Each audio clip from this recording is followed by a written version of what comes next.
اللہ تعالیٰ نے رسول اللہ صلی اللہ علیہ وسلم سے ارشاد فرمایا،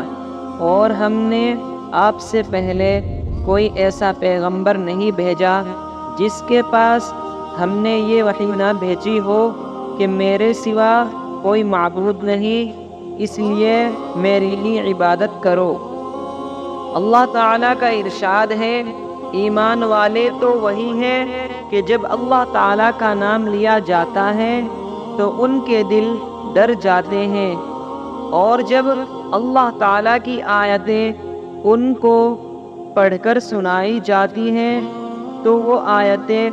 ان کے ایمان کو قوی تر کر دیتی ہیں، اور وہ اپنے رب ہی پر توکل کرتے ہیں۔ اللہ تعالیٰ کا ارشاد ہے، جو لوگ اللہ تعالیٰ پر ایمان لائے اور اچھی طرح اللہ تعالیٰ سے تعلق پیدا کر لیا تو اللہ تعالیٰ ان قریب ایسے لوگوں کو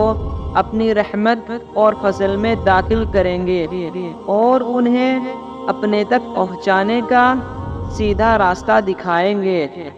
جہاں انہیں رہنمائی کی ضرورت پیش آئے گی ان کی دستگیری فرمائیں گے۔ اللہ تعالیٰ کا ارشاد ہے، بے شک ہم اپنے رسولوں اور ایمان والوں کی دنیا کی زندگی میں بھی مدد کرتے ہیں اور قیامت کے دن بھی مدد کریں گے، جس دن اعمال لکھنے والے فرشتے گواہی دینے کھڑے ہوں گے۔ اللہ تعالیٰ کا ارشاد ہے، جو لوگ ایمان لائے اور انہوں نے اپنے ایمان میں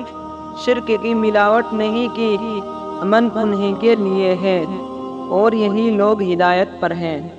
اللہ تعالیٰ کا ارشاد ہے، اور ایمان والوں کو تو اللہ تعالیٰ ہی سے زیادہ محبت ہوتی ہے۔ اللہ تعالیٰ نے رسول اللہ صلی اللہ علیہ وسلم سے ارشاد فرمایا، آپ فرما دیجئے کہ بے شک میری نماز اور میری ہر عبادت، میرا جینا اور مرنا سب کچھ اللہ تعالیٰ ہی کے لیے ہے جو سارے جہاں کے پالنے والے ہیں۔